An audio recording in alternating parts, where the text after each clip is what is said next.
जी हाँ, आज कालचक्र में पंडित सुरेश पांडे जी आपको बताएंगे कि कैसे धातुओं के सही इस्तेमाल से आप जहां हमेशा सेहतमंद रह सकते हैं, आपके चेहरे की चमक दिनों दिन बढ़ सकती है और आपको लंबी और अच्छी सेहत मिल सकती है। तो वहीं जरूरत से ज्यादा किसी धातु को पहन लेने से या फिर उस धातु में खाना पकाकर खाने से आपके शरीर पर उल्टा असर भी हो सकता है। आज की चर्चा बहुत ध्यान से सुनिएगा, आपके लिए बहुत जरूरी है, क्योंकि आज कालचक्र का सीधा कनेक्शन सिर्फ आपकी किस्मत से ही नहीं बल्कि आपकी सेहत से भी होने वाला है। और क्या बताने वाले हैं आज कालचक्र में पंडित सुरेश पांडे जी आपको खास, आइए आपको बताते हैं। सबसे पहले कालचक्र में जानिए क्यों और कहां पहनना चाहिए आपको सोना चांदी की ज्वेलरी, किसकी सेहत के लिए लकी है और किसके लिए अनलकी है। ज्वेलरी ही नहीं, बर्तन भी दे सकते हैं आपको गुड हेल्थ। आज जरूरी काम करने का शुभ मुहूर्त कौन सा है। आज के गुड लक मुहूर्त में आपको पंडित जी बताएंगे कौन सा शंख दूर करेगा कारोबार का घाटा आज के समय है। ज्वेलरी ही नहीं, बर्तन भी दे सकते हैं आपको गुड हेल्थ। आज जरूरी काम करने का शुभ मुहूर्त कौन सा है। आज के गुड लक मुहूर्त में आपको पंडित जी बताएंगे कौन सा शंख दूर करेगा कारोबार का घाटा। आज के सक्सेस मंत्र में आप लोग जानिएगा शादी का कार्ड कैसे कराएगा घर में मांगलिक काम। आज के वास्तु टिप में आपको पंडित जी बताएंगे। चलिए पंडित जी के साथ हम आज की चर्चा की शुरुआत करते हैं। पंडित जी, गोल्ड पर बहुत से मुहावरे बने हैं, एक स्टेटस सिंबल भी है गोल्ड। तो ऐसे में सबसे पहले दर्शकों को ये बताइए कि गोल्ड का हमारी हेल्थ से क्या कनेक्शन है। देखिए, सोना जब से सृष्टि की रचना हुई है तब से लेकर आज तक सोने का बड़ा महत्व रहा है। यहाँ तक कि देवी देवताओं के आसन के भी बारे में जब भी बात की जाती है तो सिर्फ सोने की ही बात होती है। आद्य जगत गुरु शंकराचार्य ने जगत जननी जगदम्बा राजराजेश्वरी त्रिपुर सुंदरी के आसन की जब बात की है तो वहां पर भी उन्होंने कहा है, देवेंद्रार्ध विरचितम सुरगणै राधाय सिंहासनम चंचत कांचन संचयाभिरचितम चारु प्रभाभास्वरम एतत् चंपक केतकी परिमलम तैलम महानिर्मलम गंधोद्वर्तन मादरेण तरुणी दत्तम गृहाणांबिके। हे महाराज राजेश्वरी त्रिपुर सुंदरी, आपकी सेवा में इंद्रदेव अपने पत्नी सची के साथ दिव्य सोने का सिंहासन स्वर्ग से लेकर के उपस्थित हुए हैं। आप इस नाना प्रकार के रत्नों से जटित सोने के, जो सूर्य की समान आभा मंडल वाला है, ऐसे सोने के सिंहासन को स्वीकार करिए और उस पर पधारिए। तो देवी देवताओं के आसन के लिए भी सोने का प्रयोग है। और इसी क्रम में दूसरी बात भी बता दूं कि आद्य जगत गुरु शंकराचार्य ने मां भगवती त्रिपुर सुंदरी राजराजेश्वरी की मानस पूजा में लिखा है, स्वर्णा कल्पित कुंडले श्रुति युगे हस्तांबुजे मुद्रिका मध्य सारसना नितंब फल के मंजीर मघ्रिद्वये हारो वक्षस कंकड़ोत्कोण रणत्कारो कर द्वंद के विन्यस्तम मुकुटम शिरस्य अनुदिनम दत्तोन्मदम स्तूयताम। कहने का मतलब, स्वर्णा कल्पित कुंडलई, आपके कानों में सोने के कुंडल शोभा पाएं। हस्तांबुजे मुद्रिका, और आपके दाहिने हाथ की अनामिका उंगली में सोने की अंगूठी शोभा पाए। मध्य सारसना, और आपके कमर में करधनी शोभा पाए। नितंब फल के मंजीर मघ्रिद्वये, आपके दोनों हाथों में सोने के कंकन और आपके वक्षस्थल पर सोने का हार और सर पर सोने का मुकुट शोभायमान हो। तो सोने की तासीर गर्म होती है और चांदी की तासीर ठंडी होती है। ये अपने दर्शकों को बताना चाहूंगा। ज्योतिष में पैर जो है, इसका प्रतिनिधित्व शनि करता है और सिर का प्रतिनिधित्व सूर्य करता है। तो आयुर्वेद की बात अगर माने तो आयुर्वेद के अनुसार सिर को ठंडा रहना चाहिए और पैर को गर्म रहना चाहिए। इसलिए सोना सिर पर और पैर में चांदी के गहने पहनने चाहिए। सोने के गहने हमेशा बदन को छूते हुए पहनने चाहिए। आयुर्वेद में इसे सन्निकर्ष कहते हैं। बदन से संपर्क में रहने से सोना औषधीय गुणों को देता है, शरीर की रोग प्रतिरोधक क्षमता को बढ़ाता है। जो महिलाएं सिर्फ सोने के ही गहने पहनती हैं, वो अस्थायी रूप से बीमारी में घिर जाती हैं। जैसे सोने की यदि पायल पहन लें, सोने का यदि बिछुआ पहन लें, तो मैं विश्वास के साथ कह सकता हूं कि 45 दिनों के अंदर चाहे जितनी स्वस्थ महिला हो वो भी बीमार हो जाएगी। इसीलिए पैरों में पायल और बिछुआ, कम से कम ये 2 गहने ऐसे हैं जिसे चांदी के ही पहनने चाहिए। सिर्फ सोना पहनने वालों में पित्त की अधिकता हो जाती है। तो इसलिए जिन लोगों को भी डिप्रेशन रहता है या कान का कोई रोग है, तो उनको अपने कान जरूर छिदवाने चाहिए। हमारे हिंदुस्तान में तो एक परंपरा रही है कि पुरुष और महिला दोनों कान छिदवाते थे, और अब जाकर के थोड़ा सा प्रचलन कम हुआ है, पुरुष कान छिदवाना कम कर दिए हैं। एक प्रकार की संस्कृति ये नई पनप गई है। नहीं तो प्राचीन काल में अगर देवताओं को भी देखा जाए तो उनके कानों में कुंडल होते थे, और महिलाओं के लिए तो कान छिदवाना आवश्यक ही होता था, और कानों में सोने के कुंडल पहनने की हमारी सनातन परंपरा है। तो इसलिए आज जो हमारा विषय है सोने और चांदी पर, बड़ा ही इंटरेस्टिंग सब्जेक्ट है, और रोज के जीवन में हम इसका उपयोग करते हैं, तो इसके सही और गलत प्रभाव को हमें जान लेना चाहिए।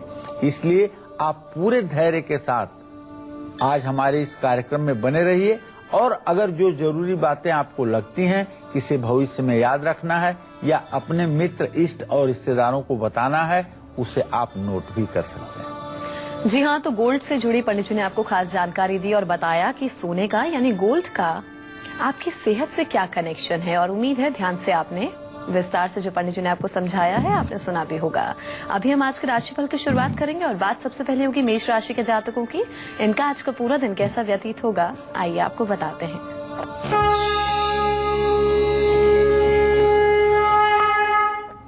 मेष राशि पर देवगुरु बृहस्पति की पूरी दृष्टि बन रही है। अब एक बात, दूसरी बात, अब इसका अर्थ ये होने वाला है कि आज मेष राशि के जातक कोई नई प्लानिंग करेंगे, और आज आपकी सेहत भी अच्छी रहेगी, इसलिए बृहस्पति की पूर्ण दृष्टि आपके राशि पर है। और सबसे बड़ी बात कि आज आपका मान सम्मान भी बढ़ेगा। लेकिन मंगल आपके राशि से 6ठे भाव में गया है, इसलिए आप हनुमान चालीसा का पाठ तो जरूर कर लीजिएगा, और अगर हो सके तो तांबे का एक लोटा किसी धर्म स्थान में जाकर के दान कर दीजिएगा, और सुबह शाम हनुमान जी की पूजा जरूर करिएगा। जय मां विंध्यवासिनी।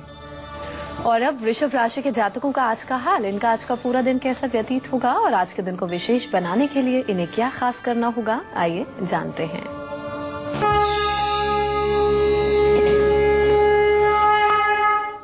आज वृषभ राशि पर शनि और चंद्रमा दोनों की पूर्ण दृष्टि है। ऐसे में निवेश करने से आपको फायदा होगा, फंसा हुआ पैसा वापस मिलेगा, और किसी शासन में बैठे हुए वरिष्ठ पदाधिकारी से भी आपको सहयोग मिलेगा। लेकिन आज आपको ओम सुम शुक्राय नमः का जप आवश्यक है, इसलिए कि आपका राशि स्वामी है और नीच राशि में। महालक्ष्मी की पूजा भी आपके लिए लाभदायक होगी। घी से अगर श्री सूक्त के मंत्रों को बोलते हुए आप हवन करेंगे तो इससे भी आपकी मनोकामना पूरी होगी। जय मां विंध्यवासिनी। वहीं आज के दिन को सुखद और सफल बनाने के लिए मिथुन राशि के जातकों को क्या कुछ खास करना होगा और किन बातों का खास ध्यान भी रखना होगा, आइए आपको बताते हैं।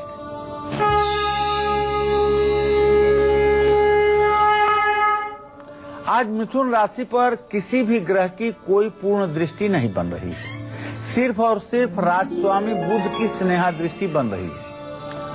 और मिथुन राशि का व्यय भाव का स्वामी शुक्र अपनी नीच राशि कन्या राशि में है, जिसका मतलब कि आपकी फिजूल खर्ची बढ़ेगी, और फिजूल खर्ची के कारण आपको आपको तनाव भी हो सकता है। मेरा सुझाव ये है कि तनाव से बचिएगा। और किसी से भी आज आपकी तूतुमय में विवाद की स्थिति उत्पन्न हो सकती है, इसलिए अगर आज कम बोलेंगे और मतलब वंचिका अर्थात बचाव करेंगे तो उचित रहेगा। गणेश जी का मंत्र जो है ओम गंगणपतये नमः, इसका 108 बार मंत्र जप करना, हरि मूंग का दान करना और भगवान श्री हरि विष्णु की पूजा करना आपके दिन को अच्छा बनाएगा। जय मां विंध्यवासिनी। चलिए अब बात करेंगे आपके आज के गुड लक मुहूर्त की, जिस मुहूर्त में आपको अपने आज के सबसे जरूरी काम करने हैं जो कि आपके लिए गुड लक साबित होंगे। जी पंडित जी, गुड लक मुहूर्त। देखिए, अपने सभी दर्शकों को बताना चाहता हूं, यदि कोई कार्य आपके लिए आज शुरू करना आवश्यक है तो अभिजीत मुहूर्त में 11:44 से दोपहर 12:26 तक आप अपने कार्य का शुभारंभ कर लें। इसमें शुरू किया हुआ कार्य आपको सफलता जरूर देगा। और अब कर्क राशि के जातकों का आज का हाल, इनका आज का पूरा दिन कैसा व्यतीत होगा, इनकी किस्मत के सितारे क्या कहते हैं, आइए जानते हैं।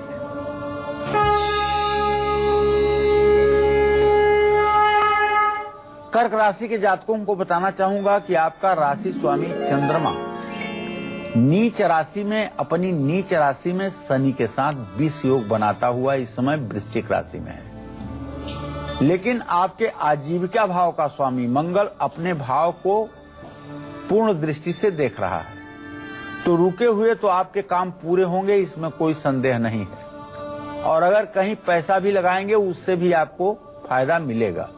सेहत ठीक रहेगी, लेकिन जिंदगी जीने का मजा तब आएगा जब आप भगवान शिव की आज पूजा करेंगे और ओम सोम सोमाय नमः का कम से कम 108 बार जप करेंगे और शिवलिंग पर आप दूध चढ़ाएंगे। जय मां विंध्यवासिनी।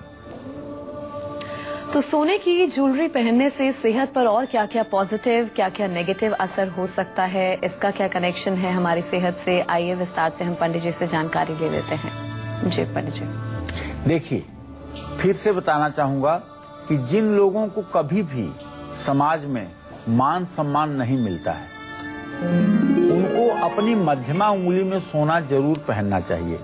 वैसे ये शनि की उंगली है, इसमें सोना बहुत कम ही धारण करना चाहिए, लेकिन ये समाज में आप अपमानित होते हैं तब आपको धारण करना चाहिए, नहीं तो मध्यमा उंगली में सोना पहनने से बचना चाहिए। जिन लोगों में एकाग्रता की कमी है, हीन भावना से ग्रसित हैं, जो लोग खुद को दूसरों से कम समझते हैं, जिनका कॉन्फिडेंस लेवल बहुत बिलो है, उनको तर्जनी उंगली में सोना जरूर पहनना चाहिए। ये बृहस्पति की उंगली है, इसमें सोना पहनने से आत्मविश्वास बढ़ता है और लीडरशिप के गुण बढ़ते हैं। ध्यान से अपने हाथ को जरा देखिए, अगर आपके हाथ में ये अंगूठे के बगल वाली तर्जनी उंगली कनिष्ठिका के बगल वाली अनामिका उंगली से बड़ी है तो निश्चित रूप से आपके अंदर नेतृत्व का गुण होगा, इसमें कोई दो राय नहीं। ये उंगली अगर बड़ी होगी तो आप नेता होंगे, आप धर्म गुरु होंगे। अगर ये उंगली बड़ी होगी तो आप भाग्यशाली होंगे, लेकिन आपके अंदर नेतृत्व का गुण नहीं होगा। तो लीडरशिप का गुण बढ़ता है सोना धारण करने पर तर्जनी में। जो लोग हार्ट पेशेंट हैं, उनको गले में सोने की चैन जरूर पहननी चाहिए या रुद्राक्ष के दानों के साथ सोना मढ़वा करके गले में पहनना चाहिए। जिन लोगों को पेट में बहुत परेशानी रहती है या जो लोग अपने मोटापे के कारण बहुत परेशान हैं, उनको सोना बिल्कुल नहीं पहनना चाहिए। जिन लोगों को गुस्सा बहुत ज्यादा आता है, उनको भी सोना नहीं पहनना चाहिए, क्योंकि सोना एक गर्म और ऊर्जा देने वाली धातु है, जिसको पहनने से उनको गुस्सा और भी ज्यादा आएगा। गर्भवती और बुजुर्ग महिलाओं को सोना कम से कम पहनना चाहिए या नहीं पहनना चाहिए, इस बात का भी ध्यान रखना चाहिए। आज कालचक्र में हम बात कर रहे हैं अलग अलग मेटल्स की, जिनका सेहत के लिए सही संतुलन बहुत जरूरी है। सोना कैसे पहनना चाहिए, किसको पहनना चाहिए और किसको कम पहनना चाहिए, ये तो पंडित जी ने आपको विस्तार से बताया। अब हम बात करेंगे चांदी की। चांदी का हमारी सेहत से क्या कनेक्शन है, आइए पंडित जी से हम जानते हैं। जी पंडित जी। देखिए, जिन महिलाओं की पीठ में, बैकबोन में या पैर की एड़ी में या दोनों पैर के घुटनों में दर्द रहता है, उनको पैरों में चांदी की पायल जरूर पहननी चाहिए। वो भी बहुत हल्की पायल नहीं, थोड़ी सी वजनी पायल जरूर पहननी चाहिए। हाथ में चांदी का छल्ला सबसे छोटी वाली उंगली में पहनना चाहिए, और अगर इससे भी लाभ न मिले तो अंगूठे में भी चांदी का छल्ला आपके लिए लाभकारी होगा। जिन लोगों को हृदय रोग है, हार्ट पेशेंट हैं, उनको अपनी अनामिका रिंग फिंगर में सोने या तांबे का छल्ला जरूर पहनना चाहिए। जिन लोगों के हाथ या पैर में दर्द बहुत रहता है, विटामिन डी की कमी है, उन्हें सोने या चांदी का कड़ा दाहिने हाथ में जरूर पहनना चाहिए। और जिन लोगों को लो ब्लड प्रेशर है, लो ब्लड प्रेशर की समस्या है, उनको तो तांबे का कड़ा संजीवनी की तरह काम करेगा। और जिन लोगों को कमर या पेट में दर्द रहता है, वो कमर में सोने की, तांबे की या चांदी की कमरबंद बांधे, इससे निश्चित रूप से लाभ मिलेगा, इसमें कोई संदेह नहीं है। अब मैं आपको बताना चाहूंगा कि जिन लोगों को तनाव बहुत रहता है, चाहे वो तनाव शादी का हो या शादीशुदा जिंदगी का हो, नौकरी का तनाव हो या कारोबार का तनाव हो या स्वास्थ्य को लेकर के तनाव हो, उनको चांदी का कैसे और कितना इस्तेमाल करना चाहिए, ये सब मैं बताऊंगा आपको अब से थोड़ी ही देर में। आप बने रहिएगा हमारे साथ और देखते रहिएगा कालचक्र। जी हाँ, तो तनाव से मुक्ति पाने के लिए आपको क्या करना है, विस्तार से बिल्कुल पंडित जी आपको जानकारी देंगे, बस थोड़ा सा इंतजार कीजिए। अभी जरा हम राशिफल में आगे बढ़ें, बात करेंगे सिंह राशि वालों की। इनका आज का पूरा दिन कैसा व्यतीत होगा, आइए आपको बताते हैं।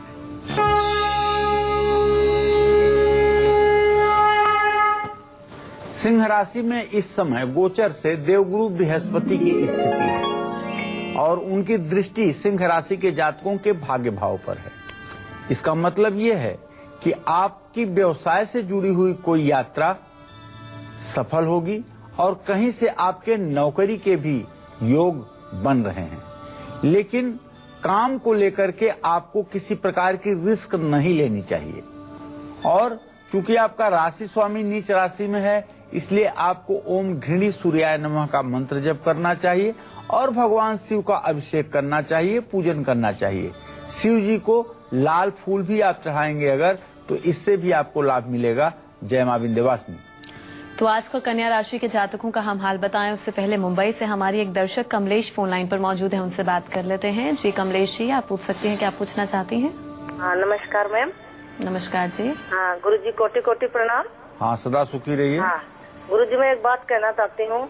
जो आप बातें बताते हो गुरुजी, मैं पक्के दावे के साथ कह सकती हूँ, ऐसी बातें हमने कही ना तो सुनने को मिलेंगी और ना ही हम कभी पहले जीवन में कभी सुनी। आप इतनी अच्छी अच्छी बातें बताते हो, कोई शायद बता ही नहीं सकता गुरुजी। और मैं आपके चैनल के माध्यम से कहना चाहती हूँ, जो लोग लाखों लाखों की पूजाएं करवाते हैं, भटकते हैं इधर उधर, और जो आप छोटे छोटे उपाय बताते हो, मात्र 10 रुपए के उपाय जो घर में बैठ के आप कर सकते हो। और मैं माँ विंध्यवासिनी से मैं प्रार्थना करती हूँ आपका स्वास्थ्य अच्छा रहे। जी जी। हाँ गुरुजी, मैं अपने पुत्र के लिए जानना चाहती हूँ जी। उनका वो 93 28 मार्च 93। गुरुजी, मैं ये जानना चाहती हूँ उनका सरकारी नौकरी कब तक लगेगी, और मेरा स्वास्थ्य थोड़ा अच्छा नहीं रहता गुरुजी, इसके बारे में थोड़ा बताइए। कमलेश जी, ऐसा है कि आपके पुत्र भाव का स्वामी शुक्र है, जीविका भाव का स्वामी चंद्रमा है, शुक्र चंद्रमा की तृतीय एकादश स्थिति है। अभी आपके पुत्र की नौकरी लगने में 1.5 से 2 साल का विलंब है, 1.5 से 2 साल का भी समय लग सकता है। इनको चाहिए कि हर सोमवार को शिव मंदिर में जाकर के शिव जी के ऊपर जल और बेलपत्र चढ़ाएं और सोमवार के दिन थोड़ा सा चावल, 1 किलो चावल ही सही, किसी गरीब ब्राह्मण को दान करें। इससे निश्चित रूप से इनके सरकारी नौकरी का योग बनेगा। जहां तक आपने अपने स्वास्थ्य के बारे में प्रश्न पूछा है, तो मैं आपको बताना चाहूंगा, चंद्रमा नीच का है प्रश्न काल में, दूसरा प्रश्न होने के कारण, और छठे भाव का स्वामी मंगल शुक्र राहु के साथ है। थोड़ी सी आपके शरीर में कमजोरी की स्थिति है। अगर आप दिन में एक अनार छील करके और उसके दाने खाना शुरू करें तो मुझे विश्वास है आधा रोग आपका ठीक हो जाएगा। और आधा रोग ठीक करने के लिए आपको किसी आयुर्वेदिक वैद्य से परामर्श लेना चाहिए, तब आपका स्वास्थ्य ठीक रहने लगेगा। चलिए अब कन्या राशि के जातकों का आज का हाल जान लेते हैं।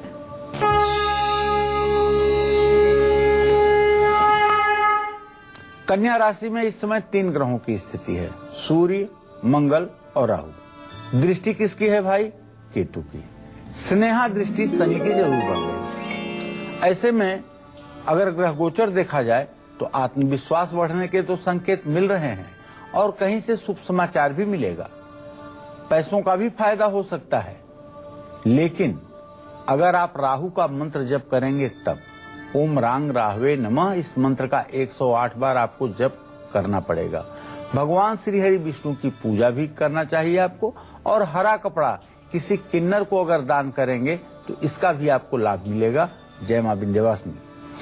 चलिए अब जल्दी से हम पंडित जी से जानते हैं कि और कैसे चांदी हमारी हेल्थ से जुड़ सकती है और क्या सोने चांदी के अलावा हमें सेहतमंद रहने के लिए हम क्या और किसी धातु की भी मदद ले सकते हैं, इस्तेमाल कर सकते हैं? पंडित जी आपको बताएंगे। जी पंडित जी। देखिए, चांदी के गिलास में पानी पीने से तनाव और डिप्रेशन में कमी आती है। सोमवार या पूर्णिमा की रात चांदी का दान करने से, चांदी में 2 मुखी रुद्राक्ष जड़वा करके गले में धारण करने से, कच्चे दूध में सफेद चंदन घिस करके अपने माथे पर तिलक लगाने से, घर में समृद्धि लाने के लिए घर की उत्तर पश्चिम दिशा में एक सुंदर मिट्टी के बर्तन में कुछ चांदी और सोने के सिक्के को लाल कपड़े में लपेट कर रखने से निश्चित रूप से हर प्रकार का भाग्योदय होता है। फिर मिट्टी के बर्तन में गेहूं या चावल भी भर करके रख देना चाहिए। ऐसा करने से घर में धन की कमी नहीं होगी। राहु केतु के कारण अगर आपके वैवाहिक जीवन में दिक्कत आ रही है तो आप अपने मुख्य द्वार पर चांदी का स्वस्तिक बनवा करके जरूर लगाइए। जो लोग बहुत बीमार रहते हैं, जिन लोगों को बार बार नजर लग जाती है, उनको मध्यमा उंगली में लोहे या काले घोड़े की नाल की अंगूठी शनिवार को जरूर पहननी चाहिए। और जिन लोगों का वजन बढ़ता जा रहा है, ऐसे लोगों को मध्यमा उंगली में रांगा की अंगूठी जरूर पहननी चाहिए। इससे निश्चित रूप से लाभ मिलेगा, इसमें कोई दो राय नहीं है। जय मां विंध्यवासिनी। अभी तो मैंने आपको ज्वेलरी से आपकी सेहत का सीधा कनेक्शन बताया है। अब कुछ देर में मैं आपको बहुत ही चौंकाने वाली बात बताऊंगा, और इसको सुनने के बाद आप अपनी रसोई में रखे बर्तनों पर गौर जरूर करेंगे, क्योंकि इनका भी उतना ही ज्यादा आपके सेहत से संबंध है जितना सोने और चांदी का था। तो आपके लिए अच्छा है या खराब आपके घर में रखा हुआ बर्तन, इस पर एक एक बिंदु पर मैं वार्ता करूंगा।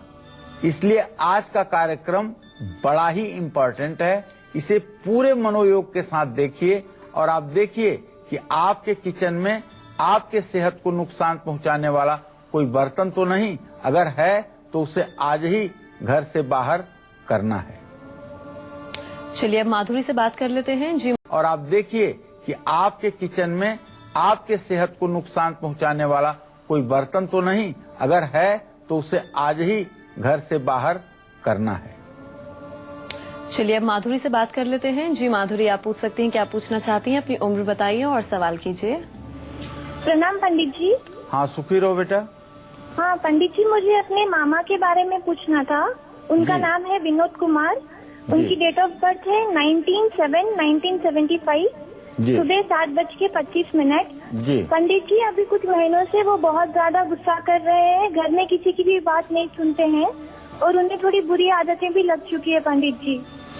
चलो मैं बताना चाहूंगा माधुरी कि तुम्हारे मामा भाव का स्वामी जो है वो शनि है, जो इस समय नीच के चंद्रमा के साथ वृश्चिक राशि में विराजमान है। आपके मामा को इस समय नशे की आदत पड़ गई है और वो अपने जिम्मेदारी से भाग रहे हैं, जीवन में गलत रास्तों का चयन कर रहे हैं। उनके अंदर सुधार की कोई बहुत बड़ी समस्या, बहुत बड़ी संभावना नहीं दिखाई दे रही है। अगर आप लोग चाहते हो कि उनके अंदर सुधार हो तो उनकी पत्नी या उनकी मां से कहो कि सिद्ध कुंजिका स्त्रोत दुर्गा सप्तशती में है, उसका जो 5वां मंत्र है, महाकाली की प्रतिमा दक्षिणामुखी लगा करके और उसके सामने तिल के तेल का दिया जला करके, लाल फूलों की माला चढ़ा करके उस मंत्र का 108 बार जब सुबह शाम करें तो निश्चित रूप से 80 दिनों के बाद मामा के व्यवहार में परिवर्तन आ जाएगा। चलिए, अब राशिफल में हम आगे बढ़ेंगे और बात करेंगे तुला राशि के जातकों की।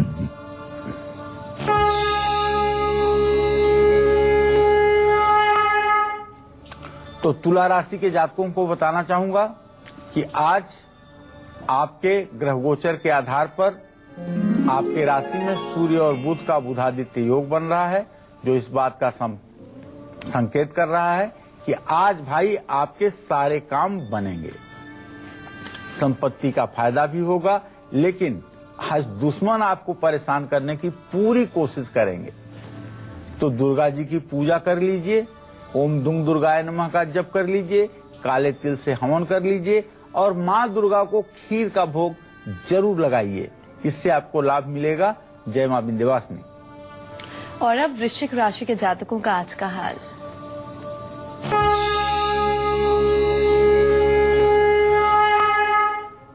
जैसा कि वृश्चिक राशि वालों को पता है कि आपके राशि में शनि देव चल रहे हैं और आज चंद्रमा की भी स्थिति आपके राशि में है और चंद्रमा की ये नीच राशि है, लेकिन आपके आजीविका भाव में, रोजी रोजगार के भाव में तो देवगुरु बृहस्पति बैठे हैं।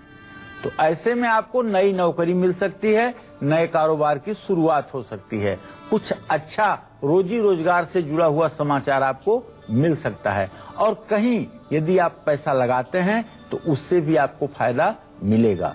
यदि आप विद्यार्थी हैं तो पढ़ाई में भी आपको सफलता मिलेगी। एक छोटा सा सुझाव जरूर है कि हो सके तो आज शाम को हनुमान जी की पूजा कीजिएगा और सुंदर कांड का पाठ कर लीजिएगा।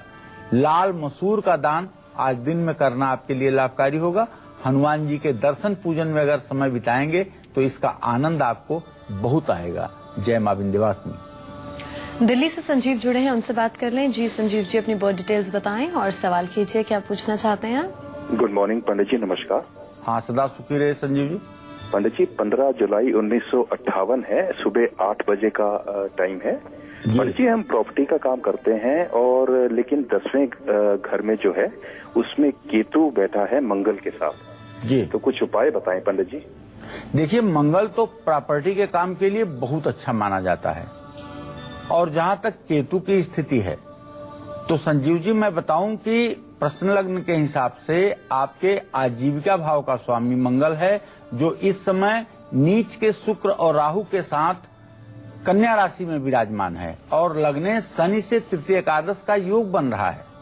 सफलताएं आपको अब तक मिली हैं, ऐसा नहीं है कि सफलता आपको नहीं मिली है, लेकिन इधर बीच आपको सफलता नहीं मिल रही है।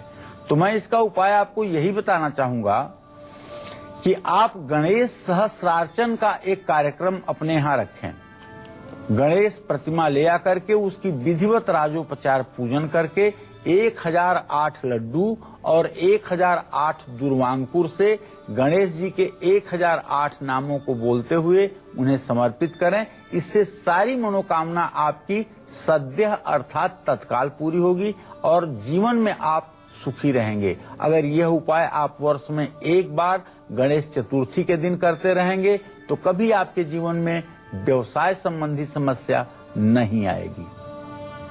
और अब धनु राशि के जातकों का आज का राशिफल। आज के दिन को खास बनाने के लिए इन्हें क्या विशेष करना है और किन बातों का खास ध्यान भी रखना है, पंडित जी आपको बताएंगे।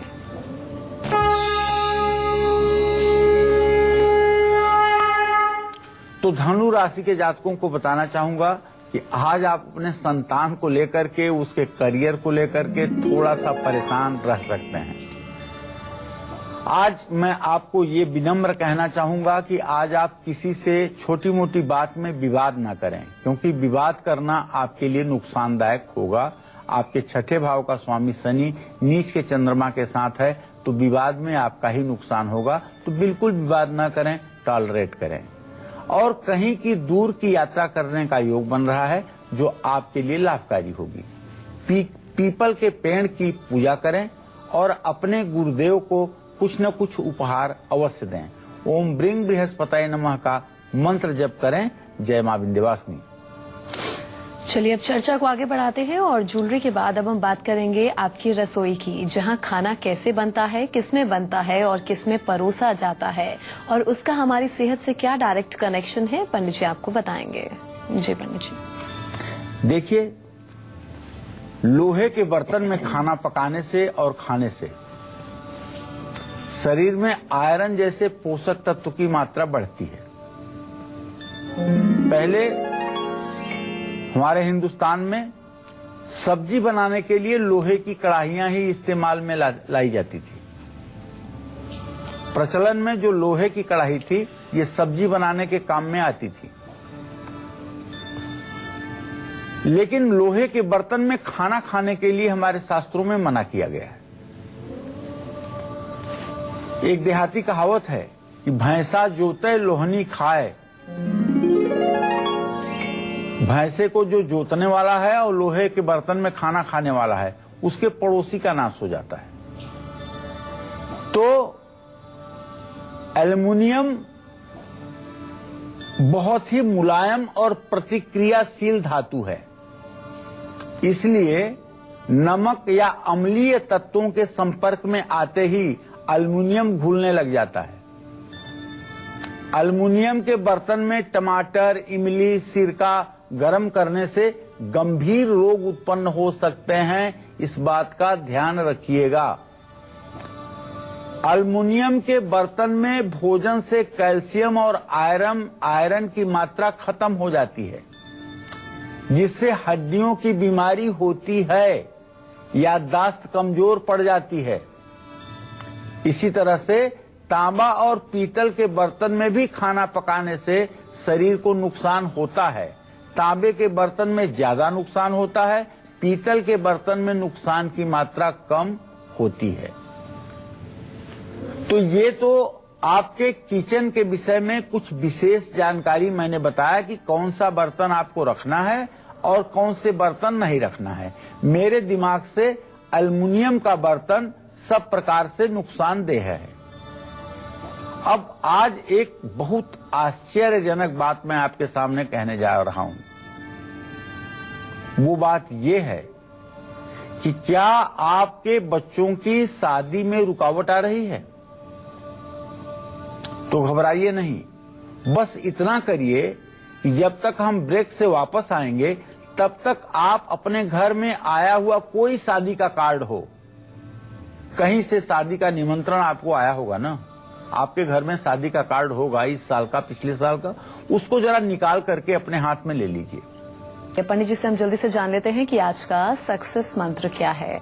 जी पंडित जी। देखिए, आपके दुकान में, फैक्ट्री में बार बार मशीनें खराब हो जाती हैं, जिसके कारण आपकी आर्थिक स्थिति कमजोर हो चुकी है और कारोबार में भी आपको नुकसान का सामना करना पड़ रहा है।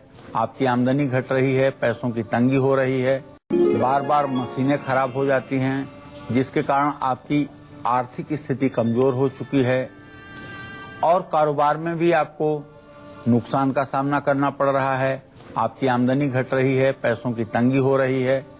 तो आपको एक बात बताना चाहूंगा, आप अपने गले में अगर सब उपाय करके थक गए हैं तो विधि विधान के साथ एक मोती शंख स्थापित कर लीजिए।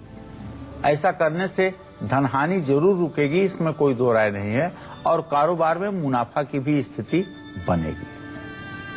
तो ये सक्सेस मंत्र आपको पंडित जी ने बताया। अब हम आगे बढ़ेंगे और बात करेंगे आपके आज के वास्तु टिप की। जी पंडित जी, वास्तु टिप में आज क्या खास है? तो आज मैंने आपको कहा था ना कि दूसरों के शादी के कार्ड का आपके बच्चों के शादी से क्या लेना देना।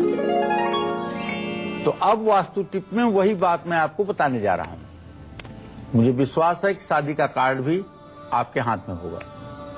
प्रायः शादी का कार्ड आता है तो वो लोग अव्यवस्थित जगहों पे रख देते हैं, उसको घर के छोटे बच्चे फाड़ भी देते हैं, या वो गलत स्थान पर फेंक भी दिया जाता है, या उसकी ठीक ढंग से रखरखाव की स्थिति नहीं होती है। बहुत लोग ऐसे भी होते हैं जो लोहे में उसको चुभो करके और कहीं टांग देते हैं, ये भी ठीक नहीं है।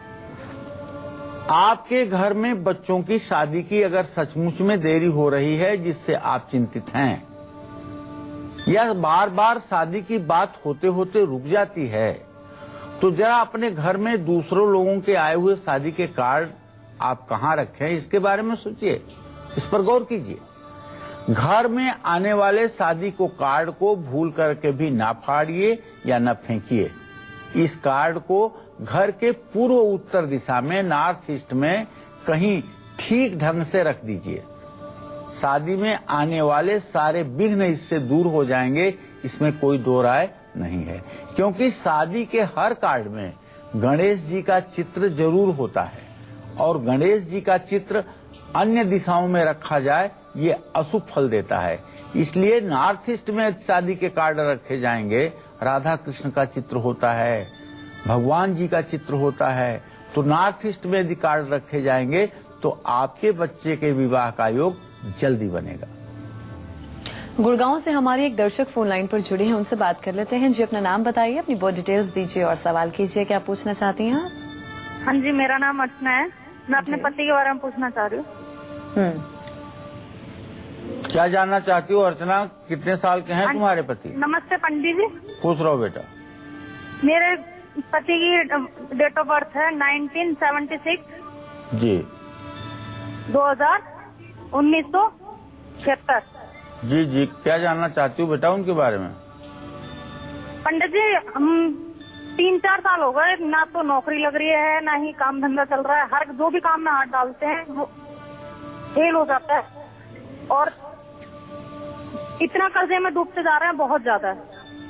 चलो चिंता मत करो, मैं तुम्हें बता रहा हूँ। अर्चना, तुम्हारे पति भाव का स्वामी शुक्र है जो इस समय प्रश्न काल में कन्या राशि में नीच राशि में मंगल और राहु के साथ है। इनकी योजनाएं सफल नहीं हो रही हैं, जिसके कारण ये व्यवसाय में सफलता या नौकरी में सफलता नहीं प्राप्त कर पा रहे हैं। तुम्हारे पति भाव का आजीविका भाव का स्वामी चंद्रमा है जो नीच राशि में शनि के साथ स्थिर रूप से विराजमान है। तुम अपने पतिदेव से कहो कि वो पानी का व्यवसाय करें। अगर पानी का व्यवसाय करेंगे तो निश्चित रूप से कभी उन्हें नुकसान नहीं होगा। अगर पानी का व्यवसाय करेंगे तो हर समय फायदे में रहेंगे, या पानी से रिलेटेड कोई व्यवसाय करेंगे उसमें भी उन्हें फायदा मिलेगा, या पानी से संबंधित किसी फैक्ट्री में या किसी व्यवसाय में काम करेंगे उससे भी उन्हें लाभ मिलेगा। और अब हम बात करेंगे मकर राशि के जातकों के इनका आज का पूरा दिन कैसा व्यतीत होगा, आइए जानते हैं।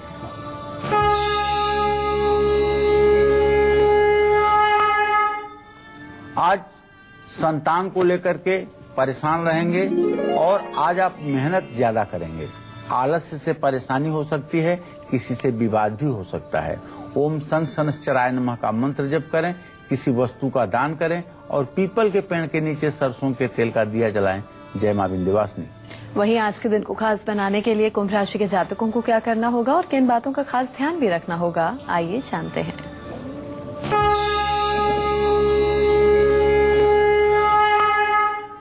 आज कुंभ राशि के जातकों को बताना चाहूंगा कि कहीं भी यदि आप पूंजी लगाएंगे उससे आपको फायदा मिलेगा। आपके मेहनत का पूरा रिजल्ट आपको मिलने वाला है, लेकिन कोई रिस्क वाला काम मत करिएगा। शनि चालीसा का पाठ कर लीजिएगा। गरीबों में हो सके तो आज खिचड़ी बंटवाइएगा और पीपल पर जल जरूर चढ़ाइएगा। जय मां विंध्यवासिनी। वहीं आज के दिन को सुखद और सफल बनाने के लिए मीन राशि के जातकों को क्या खास करना है और किन बातों का खास ध्यान रखना है, पंडित जी आपको बताएंगे।